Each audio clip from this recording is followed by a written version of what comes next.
Hello friends, नमस्कार। स्वागत है आपका अपने YouTube channel Ramvilas study point पे। आज मैं आप लोगों के बीच पॉलिटी का एक इम्पोर्टेंट टॉपिक, भारत का पहला नागरिक, भारत का मुखिया, राष्ट्रपति के बारे में जानेंगे। आज हम लोग प्रेसिडेंट के बारे में, इनका जो है क्या क्या योग्यताएं हैं, इनके निर्वाचन की पद्धति क्या है और हटाने की प्रक्रिया क्या है, शपथ कौन दिलाते हैं, इनके बारे में हम लोग आज चर्चा करेंगे। और इनके कुछ शक्तियां भी हैं, इन शक्तियों के बारे में नेक्स्ट वीडियो में हम चर्चा करेंगे। आज हम लोग जानते हैं इनके कुछ योग्यताएं के बारे में। और सबसे पहला चीज आपको बता दें कि भारत का राष्ट्रपति, ये जो है हमारे भारत के पहला नागरिक के रूप में जाने जाते हैं। तो क्वेश्चन पूछेगा कि भारत का पहला नागरिक किसे कहा जाता है, तो ये भारत का राष्ट्रपति होते हैं। जैसे कि वर्तमान में अभी भारत के राष्ट्रपति हैं रामनाथ कोविंद, वह जो है भारत के पहला नागरिक गिने जाएंगे। अगर कहीं विदेश में कहीं अगर काउंटिंग होगा तो भारत का अगर पहला नागरिक कोई पूछता है तो वह राष्ट्रपति होते हैं। और ये जो राष्ट्रपति का वर्णन जो है संविधान के अनुच्छेद 52 में वर्णित है कि राष्ट्र का एक राष्ट्रपति होंगे। ये अनुच्छेद 52 में वर्णित है, कई बार क्वेश्चन पूछा गया है। और राष्ट्रपति का कार्यकाल जो है 5 वर्ष का है। और यदि राष्ट्रपति चाहेंगे कि हम 5 वर्ष पहले ही उनका तबीयत खराब हो या कुछ किसी भी कारणवश स्वेच्छा से अगर आप वह जो है त्यागपत्र देना चाहते हैं तो वह त्यागपत्र जो है उपराष्ट्रपति को सौंपेंगे। त्यागपत्र 5 वर्ष पहले से राष्ट्रपति जो है अपनी इच्छा अनुसार अगर पद को त्यागना चाहते हैं तो त्यागपत्र जो है उपराष्ट्रपति को देगा। और उपराष्ट्रपति जो है वह त्यागपत्र तुरंत लोकसभा अध्यक्ष को देंगे और फिर उपराष्ट्रपति उस राष्ट्रपति के पद पर आसीन हो जाएंगे। अब समझते हैं ये निर्वाचन पद्धति। क्वेश्चन पूछा जाता है राष्ट्रपति के निर्वाचन पद्धति किस विधि के द्वारा होता है, तो एकल संक्रमणीय गुप्त मतदान प्रणाली के द्वारा होता है। एकल संक्रमणीय गुप्त मतदान प्रणाली के द्वारा होता है। इनका जो है प्रत्यक्ष निर्वाचन नहीं होती है, गुप्त होता है, गुप्त मतदान के द्वारा होता है। और ये जो है संघ कार्यपालिका का प्रमुख होते हैं। भले ये प्रमुख होते हैं, ये अपना जो है कई शक्तियां स्वयं जो है अपनी इच्छा के अनुसार नहीं करते हैं, बल्कि इनके अधीन जो भी अधिकारी होते हैं वो जो है इनके शक्तियों का यूज करते हैं। संघ कार्यपालिका का प्रमुख कौन होते हैं, राष्ट्रपति। संघ मतलब कि ये केंद्र के लेवल पर पूरे देश का। और ये राष्ट्रपति बैठते कहाँ हैं, राष्ट्रपति भवन में बैठते हैं। और राष्ट्रपति भवन जो है रायसीन के पहाड़ी पर ही निर्माण किया गया, जो कि बहुत ऊंचाई पर है, दिल्ली में है राष्ट्रपति भवन। और राष्ट्रपति को शपथ दिलाने का काम जो है सुप्रीम कोर्ट यानी उच्चतम न्यायालय के मुख्य न्यायाधीश चीफ जस्टिस जो है इनको शपथ दिलाते हैं, नियुक्त करते हैं। तो दिक्कत क्या, क्वेश्चन पूछा जाता है ये राष्ट्रपति को शपथ कौन दिलाते हैं, तो सुप्रीम कोर्ट के मुख्य न्यायाधीश यानी कि chief justice of supreme court.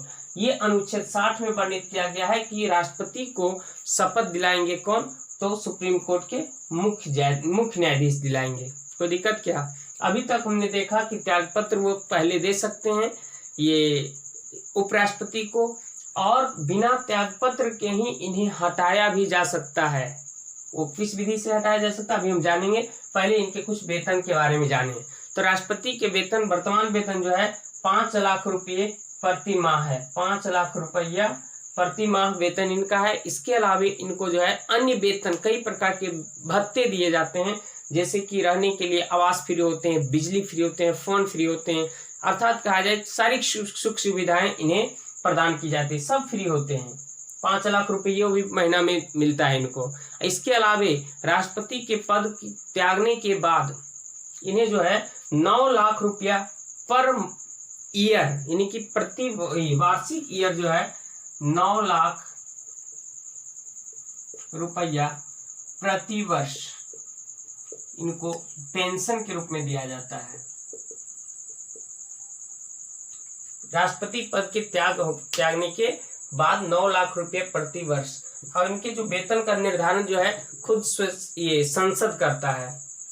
अब हम राष्ट्रपति कौन कौन बन सकते हैं, राष्ट्रपति के लिए क्या क्या योग्यताएं हैं, इसके बारे में हम लोग चर्चा करेंगे। देखते हैं योग्यता के बारे में कि सबसे पहले तो ये सब में लागू होता है कि भारत का क्या हूँ, नागरिक हूँ। किसी भी कोई भी मंत्री के बारे में, कोई भी पद के बारे में ये जो है कंपलसरी होती है कि भारत का नागरिक होना चाहिए, और ये पागल या दिवालिया ना होना चाहिए। पागल ना होना चाहिए, दिवालिया का मतलब ऐसा ना कि कंगाल रहे, कंगाल ना होना चाहिए। और इनके एज के बारे में कहा जाए तो न्यूनतम आयु जो है 35 वर्ष पूरी कर लेना चाहिए। आपको पता है कि न्यूनतम आयु भले 35 वर्ष लग रहा है, लेकिन अभी तक में 14 राष्ट्रपति बन चुके हैं। अभी तक में सबसे कम एज के जो आपका राष्ट्रपति बने हैं नीलम संजीव रेड्डी थे, जो कि मात्र 64 वर्ष के थे। नीलम संजीव रेड्डी जो कि 64 वर्ष के आयु में बने, सबसे कम आयु। लेकिन ये सिर्फ न्यूनतम आयु बता दिया गया है कि आप 35 वर्ष की आयु में भी बन सकते हैं, लेकिन अभी तक में सबसे कम आयु कितना है, 64 वर्ष, जो कि नीलम संजीव रेड्डी थे। और ये अभी से देखेंगे, ये तीनों मुख्य हमेशा याद रखना, ये दोनों सभी में अप्लाई होता है, पागल या दिवालिया, भारत का नागरिक। ये देखिए न्यूनतम आयु 35 वर्ष पूछता है, और इनके लिए लोकसभा के सदस्य चुने जाने के योग्य होना चाहिए। ये ना कि लोकसभा का सदस्य हो ही, है ना, लोकसभा के सदस्य चुने जाने के योग्य होना चाहिए। और सबसे इम्पोर्टेंट कि किसी भी लाभ के पद पर ना हो, किसी भी लाभ के पद पर। लाभ के पद यहाँ कहने का मतलब हुआ कि ये जैसे कि राष्ट्रपति, उपराष्ट्रपति, राज्यपाल, कोई भी मंत्री परिषद, चाहे वो राज्य स्तर पर हो या केंद्र स्तर पर हो, कोई मंत्री हो तो वो लाभ के पद पे गिना नहीं जाएगा। विशेष परिस्थिति में कौन सा लाभ पद है कौन सा नहीं है, उसका निर्णय संसद करेंगे। कोई दिक्कत क्या? ये राष्ट्रपति के योग्यता के बारे में आपको बार बार पूछा जाता है। दो चीज तो फिक्स है कि कोई भी मंत्री का पद हो, किसी चीज का भी पद हो, वह भारत का नागरिक हो, और वह ना पागल हो ना दिवालिया हो। इसके अलावा ये जो है राष्ट्रपति के बारे में देखा जाए तो इनकी न्यूनतम आयु 35 वर्ष है, और ये जो है लोकसभा के सदस्य चुने योग्य होनी चाहिए। कोई जरूरी नहीं कि लोकसभा का सदस्य हो, लोकसभा के सदस्य चुने जाने के योग्य हों, और किसी भी लाभ के पद पर ना हो। ये सब लाभ के पद पर गिना नहीं जाएगा। और विशेष परिस्थिति में अगर कुछ ऐसा विवाद आती है, इसके निर्णय करेंगे संसद। कोई दिक्कत क्या? अब हम लोग समझते हैं कि क्या हमारी भी एज मान लिया जाए कि 35 वर्ष हो जाएगी, हम भी भारत के नागरिक हैं, ना पागल हैं ना दिवालिया हैं, और लोकसभा के सदस्य चुने जाने योग्य भी हैं, और किसी भी लाभ के पद पर भी नहीं है, तो क्या हम राष्ट्रपति के चुनाव लड़ सकते हैं? इतना तो आसान नहीं है, इतना आसान नहीं है। देखेंगे ये राष्ट्रपति के निर्वाचन के लिए निर्वाचक मंडल का गठन किया जाता है। निर्वाचक मंडल कौन कौन होते हैं? सबसे पहले जानेंगे कि केंद्र लेवल पर लोकसभा और राज्यसभा होती है, और राज्य लेवल पर विधान परिषद और विधानसभा होती है, जिसमें कि लोकसभा और राज्यसभा जो कि केंद्र लेवल पर होते हैं, लोकसभा में 543 सीट होते हैं, राज्यसभा में 233 सीट होते हैं, और ये विधानसभा में 28 है, विधान परिषद वर्तमान में 6 राज्य में अभी है। लोकसभा और राज्यसभा के अलावे विधानसभा के निर्वाचित सदस्य, ये सबका निर्वाचित सदस्य भाग ले सकते हैं निर्वाचक मंडल में। ये देखिए एरो हम डाले हैं कि ये लोकसभा, राज्यसभा और विधानसभा के निर्वाचित सदस्य, यानी कि जो चुन के गया है, मनोनीत करने वाला। ये आपका लोकसभा में ये 2 सदस्य राष्ट्रपति जो है मनोनीत भी करते हैं, और राज्यसभा में 12 सदस्य राज्यपाल मनोनीत करते हैं। यहाँ ध्यान देंगे वर्तमान में ये जो है 2 सदस्य जो मनोनीत किया जाता था, अब मनोनीत भी नहीं किए जाएंगे।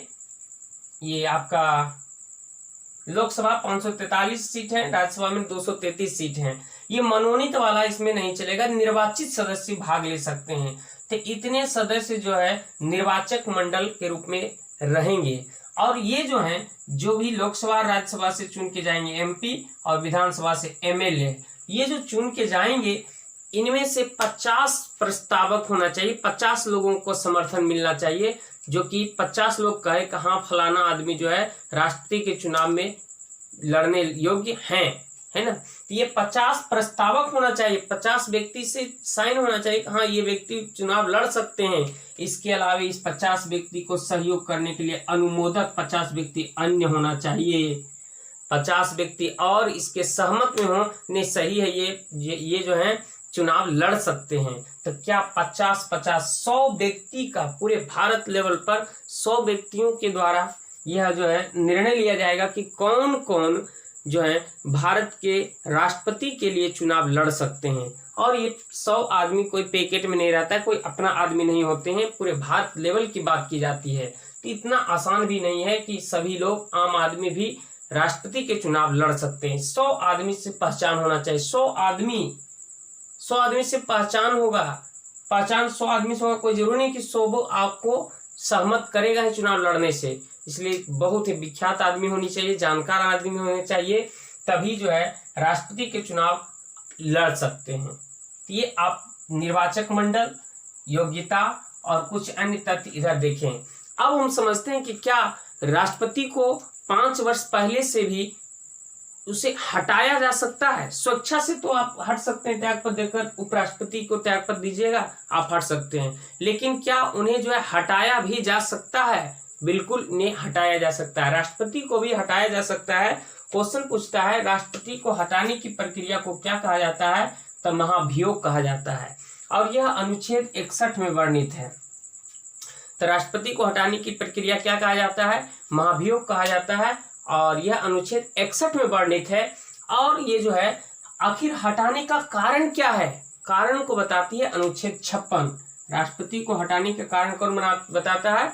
अनुच्छेद 56। एक ही कारण से आप राष्ट्रपति को हटा सकते हैं, जबकि ये जो है संविधान के उपबंध के अनुसार कार्य नहीं करें, संविधान के अनुसार कार्य नहीं करेंगे, तब इन्हें जो है महाभियोग लाकर लोकसभा या राज्यसभा से महाभियोग लाकर इन्हें हटाया जा सकता है।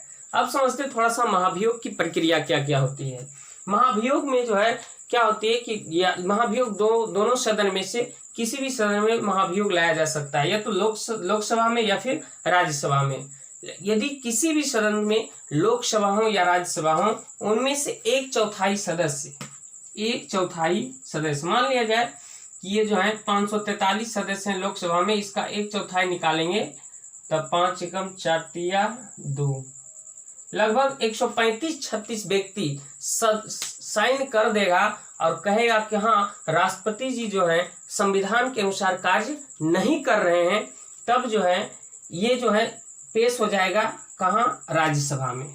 लोकसभा वाले लोग जो है ये सूचना देंगे, तब राज्यसभा चला जाएगा, और राज्यसभा वाला यदि 1/4 सदस्य साइन करके ये सूचना देते हैं तो ये लोकसभा में चले जाएंगे, और ये जांच होगा, और अंततः 14 दिनों की जो है राष्ट्रपति को मौका दिया जाता है कि आप अपने गलतियों को जो है एक वकील के माध्यम से, या फिर आप ये कह सकते हैं साबित कर सकते हैं। 14 दिन का मौका दिया जाता है। 14 दिन के अंदर आप यह साबित कर सकते हैं आपने जो किया वो गलतफहमी है, हम बिल्कुल संविधान के अनुसार कार्य कर रहे थे। तब वो जो है राष्ट्रपति के पद पर बने रहेंगे, वरना आप गलती करें या ना करें, उन्हें जो है राष्ट्रपति के पद से पदच्युत करना पड़ेगा। पदच्युत का मतलब होता है राष्ट्रपति पद से त्याग देना पड़ेगा। ये कुछ था राष्ट्रपति के बारे में। नेक्स्ट वीडियो में हम लोग मिलते हैं राष्ट्रपति के कुछ शक्तियों के बारे में, कुछ इमरजेंसी पावर भी हैं और कुछ अन्य वीटो पावर भी है। इन सब की जानकारी हम लोग नेक्स्ट वीडियो में प्राप्त करते हैं। तब तक के लिए जय हिंद, जय भारत।